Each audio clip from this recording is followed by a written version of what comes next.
Hello everybody, and welcome to this video on physical and chemical properties and reactions. Before you get started, you need to grab these notes from either the box in the side at the classroom, or you can get a digital copy online on Teams. Okay, let's get started. So this side of the notes, we're talking about properties of substances. So physical properties are properties that can be measured or observed without changing the chemical structure of the sample.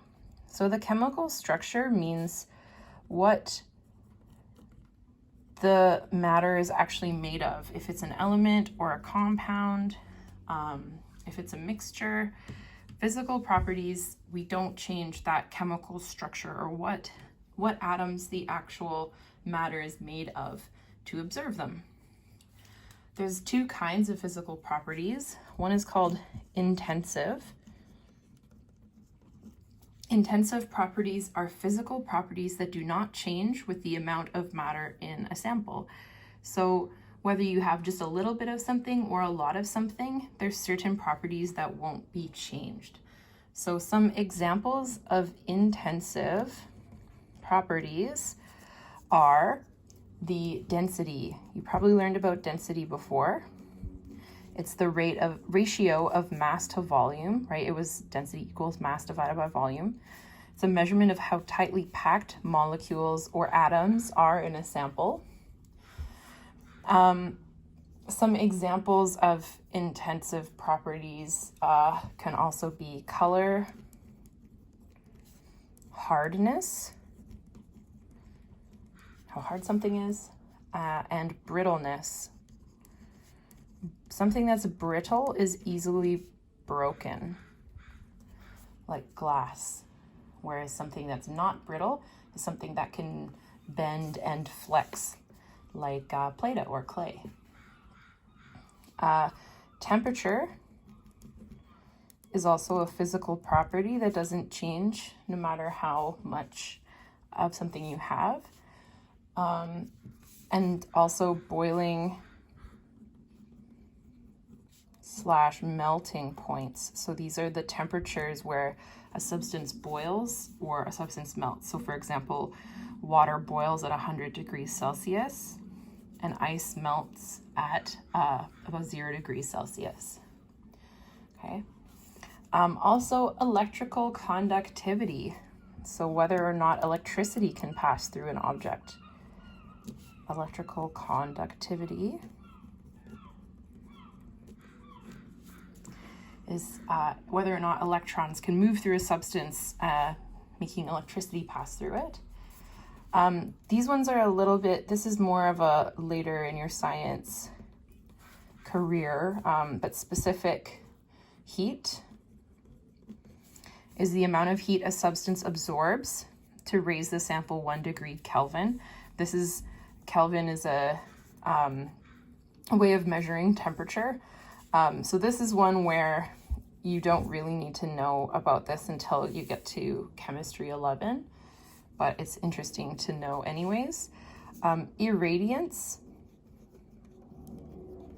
is the amount of light given off of a sample per unit area of that sample's surface. So like how bright something is if it emits light. Also ductility. If something is ductile, you can stretch it into a wire without it snapping.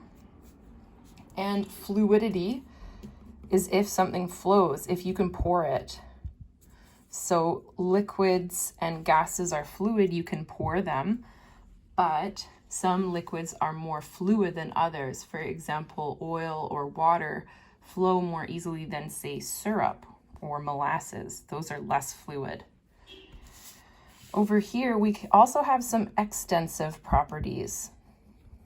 Extensive physical properties, they change with the amount of matter in the sample. So some examples of extensive properties could be the mass, the volume. We're also going to add size. So for example, you can have like a bigger box of something or like, so the box's size would be bigger.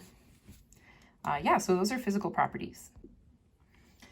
At the bottom of the page, we have chemical properties. Chemical properties are properties that can be observed or measured during or right after a chemical reaction.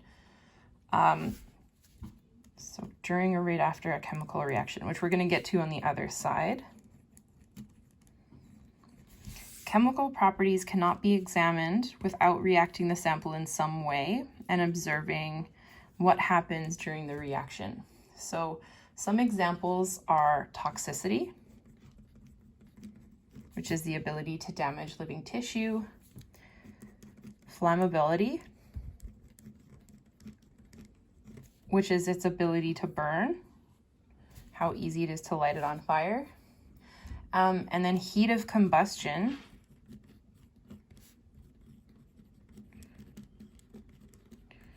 means the amount of energy released when burned. Again, this one here is one I'm not really going to quiz you on. That's kind of something that you could measure in a later chemistry class.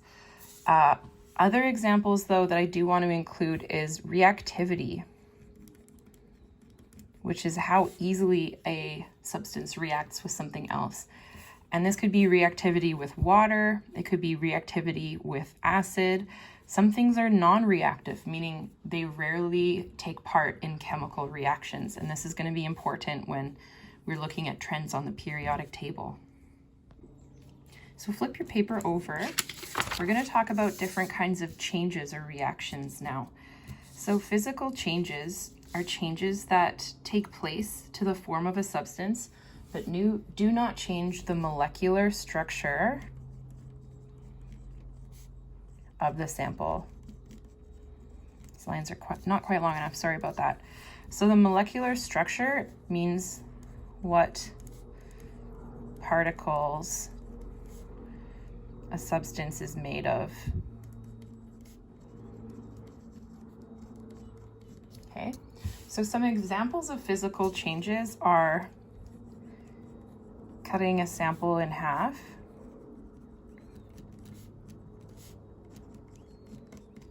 or sanding so that something is rough but becomes smooth. Maybe you've done some sanding in woodwork class.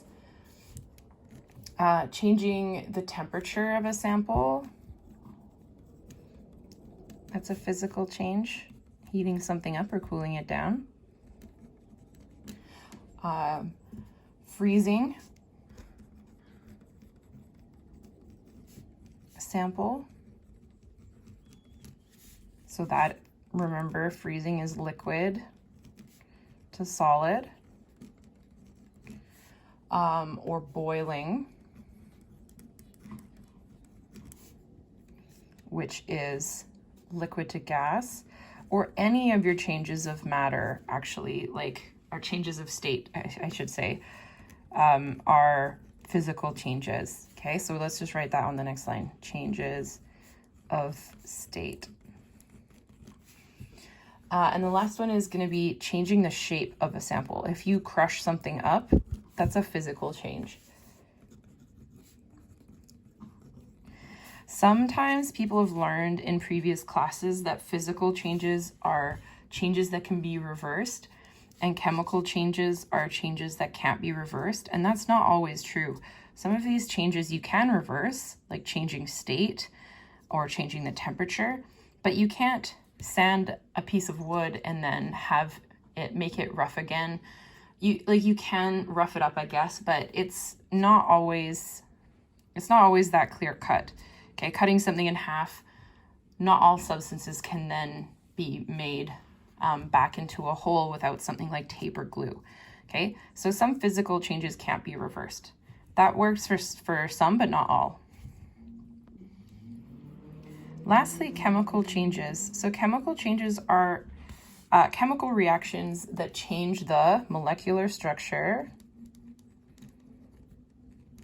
of the sample. So it changes what atoms or molecules the substance is made of. And after a chemical change, the substance becomes an entirely different substance or a mixture of substances. This is the big difference here. This is like, put a star next to this one. New substances are made after chemical changes. So what that means is that the atoms are rearranged. We've taken the atoms of elements and we've either broken apart or moved them around. Some chemical changes are reversible, but many are irreversible.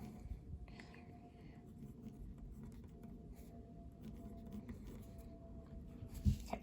So when a chemical change happens, there's often evidence. So examples of evidence of a chemical change taking place are, you might have a color change. You might have an odor or smell. You might have light energy or heat energy given off. That wasn't there before. You may have a gas produced. So what you would see if a gas is produced is bubbles, if there was a gas coming out of a liquid. Or you might see a precipitate. A precipitate is a fancy word for a new solid being produced. So if you mix two liquids together, and all of a sudden there's like some chunks happening, a solid that wasn't there before, that is a precipitate. So I've got two examples of changes on this paper. Both involve water. So a physical change would be heating up some water so that the liquid water becomes steam, which is water in its gas form. A chemical change involving water is something called electrolysis. Electrolysis of water is the breaking apart of the water molecules caused by the electric current. And this is a chemical change. Here's an example of how we write chemical changes. We have its formula and what new thing is made. So in here, this is liquid water. And if you run electricity through it, that water breaks apart into oxygen gas and hydrogen gas. So here's what the water looked like: a big circle for oxygen, two little ones for hydrogen, and it splits apart. And actually you can see that there's twice as much hydrogen as there is oxygen, because there's 2 hydrogen molecules for every oxygen molecule in water. I hope that was clear. If not, please let me know in class. Go ahead and do the practice and then the mastery check when you're ready. Have a great day.